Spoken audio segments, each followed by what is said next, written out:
Here's some AdWords tips that I wanted to go over, just kind of my experience. If you're new at this, you really are going to benefit from, just hearing what other people have dealt with. That's one thing that when I first got into this, I didn't have, a whole lot of experience from somebody that actually had been there. And that was one of the things. You make a lot of mistakes that way. And especially with AdWords, things can happen that you don't necessarily know how to deal with it. It's like all of a sudden, boom, you get slapped. And, you've probably heard that term. You get slapped and you don't know, what did I do wrong? Right? How did I get here? So I'm just going to give you some of the things that I have dealt with Google. No clicks or not enough clicks. So you go in, you set up a new campaign, and you're just maybe not getting any clicks, or you're not getting enough clicks, or you'd like to get more clicks. Maybe you got a real bad ad. And let's just face it, sometimes even the best copywriters write a bad ad. Sort by impressions and then evaluate. So go into your campaign, sort by the impressions, and see which keywords are getting the traffic. See which keywords are being searched for, and that'll help you know how to better perhaps change up that ad and make it a little bit more appealing. Add some keywords to your campaign. This is especially important if you're not getting enough clicks. But also, even if you're not getting any clicks at all, it just might be that the people that are looking for the keywords that you have aren't really looking for an ad. Maybe they're sticking to organic results. It's possible that your position is too low, and I would also include here that your bid is too low. And usually what's going to be the case here is, in fact, if your position is too low, more than likely it's because your bid is too low. Anything less than 7, let's face it, folks, you're not going to get many clicks at all if you get any. 4 to 7 is kind of the sweet spot. I really don't fight too much to stay in positions 1 through 3 because the cost is going to be a lot more. And in my opinion, my experience, the amount of traffic is not that much greater. So positions 4 through 7 is what I shoot for. And if you go, really 4 to 6 is what I like. If you go over 7, though, it's just not going to happen. You're not going to be noticed. Sad but true, the traffic just might not be there. Sometimes you find a product, it seems like a great product, it's good quality. In fact, I did one of these myself. I found a video course, and for that particular niche, I thought, it's kind of like a sub-niche of a greater niche, and I thought the great niche is and the niche itself, I knew had a ton of traffic, and I figured that the sub-niche would as well, but as I got going in that campaign, it became evident very quickly that I had great keywords, there just was not a whole lot of traffic. Because, again, we're trying to be kind of laser targeted with that. You don't want to be too broad. No sales. No sales. Check your pre-sale page. It probably just isn't working. There's a lot of reasons for that. It might just be a bad page. Maybe this is your first time around. It might just not work. That type of sales page might not work for whatever niche that is. As a matter of fact, I've got one page right now that I'm going to completely redo because I know the traffic's there. I know it's a great product. It's a great price. But the kind of pre-sale page that I've got up there is the traditional long-form sales letter, and I don't think for this industry that works. The campaign actually is profitable right now, but it's not as profitable as I think I could get it, so I'm going to do a test and do a different kind of sales page, something a little more corporate, and we'll see what happens. Check the offer page because it might stink as well. Not a whole lot that we can do about that, but at least we know what the problem is, and perhaps, we can do something, maybe do a little bit more of a pre-sale before they get to the offer page, or even go to the, extreme of talking to the product owner and saying, hey, look, can we do something about that page? Examine your server stats. One thing that you can find there that is a wealth of information is the actual keywords that people did search for and click on your ad. For example, you might be paying for or bidding on 10 keywords. Those keywords might trigger an ad, but that's not exactly what somebody did a search for. They might have done a search for something else, and your ad showed up. Well, it's good to know what they actually did search for, because, I'll just use an example.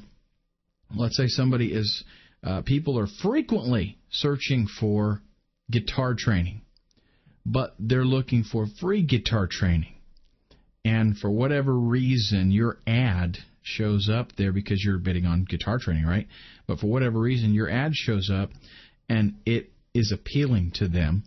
Well, you can actually, if you find out that a lot of people who are looking for free guitar training are clicking on your ad, and then, of course, since they're looking for free training, they don't purchase, you can find out about that, and you can do an exclusion so that whenever people look for free guitar training, your ad does not show up. And I'm not saying that you always want to do that, because sometimes, we can, even if somebody's looking for something free, we can get them to go ahead and make a purchase. But if that's happening a lot, you do want to know about it so that you can, take precautionary measures. It's possible that a story just doesn't work for that type of niche and that type of product. If that's the case and the story's not working, try a review site. And a review site is where you take several products in the same niche, and of course you can be an affiliate for all of the products that you review on that site. But if you go through and you evaluate them and you put your recommendations in a link where they can purchase. So what happens is people, they see the ad, they click on it, they're looking for something, right? And so you show them 5 different products, and they're looking at you as kind of an unbiased source right then. And I would advise you, go ahead and get those products and evaluate them. Give them an honest evaluation of what you think, and don't, some people will go out and just take the best paying product and put that as number one. But I highly recommend that you don't do that. Be honest with them. Show them what you found with the product or products, and make the recommendation. Give them a ranking like 4 stars, 2 stars, that kind of stuff. If you sign up for all of them, if they're all on ClickBank, it doesn't matter which one they click. This is like double your money or whatever, quadruple it, because if they click on any of them, you're gonna get paid. So costly clicks. Let's say my clicks are just way too high. Well, one thing you can do is lower your bid gradually, and you want to do this to test the position. It's entirely possible that you could cut your costs dramatically without, if you just drop one position. In other words, like maybe you're paying 50 cents a click to stay in position 4, but if you were willing to go down to 25 cents a click, that might get you in position 5 or 6, and a lot of times that's worth doing. So you drop the clicks and you test, see where your ad goes, and if it doesn't drop down too much, leave it there for a little while, get your 500 clicks and see if there's an improvement, because now you could very well half your, I know from position 1 to 3, the difference in those clicks and positions 4 through 6, 4 through 7, the cost is totally different. So it might be more economical to just stay, in position 4, 5, or 6. Here's a fact. Google does not like affiliate marketers. So that's one of the things that you're going to have to deal with. If they catch on that you're an affiliate marketer, that's why we take a lot of precautions. We try to do as best as we can to be, a real website. That's why we've got all those pages. But if Google just figures out, oh, this is an affiliate marketer, there's a good chance that your prices might go up. So it's kind of cost of doing business, you might say. If there is a sudden hike, it's possible that you've been slapped or there's some other kind of factor working in there. If all of a sudden your bids have to go up in order to even show, delete the ad group and just start over. You can type in the same stuff again, but just delete the ad group. You're keeping track of all your ads and everything, right? You're keeping track of all your keywords and all that. Just re-enter all of that stuff in a new ad group. And a lot of times that will alleviate the problem. The slap.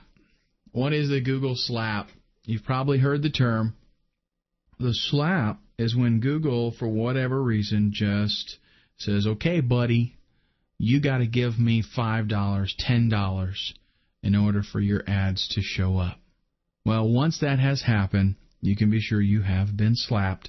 The only thing to do is delete the campaign, get a new domain, and start over completely, redo everything. You don't need a new account, but you are going to have to blow away that domain. It is basically trashed.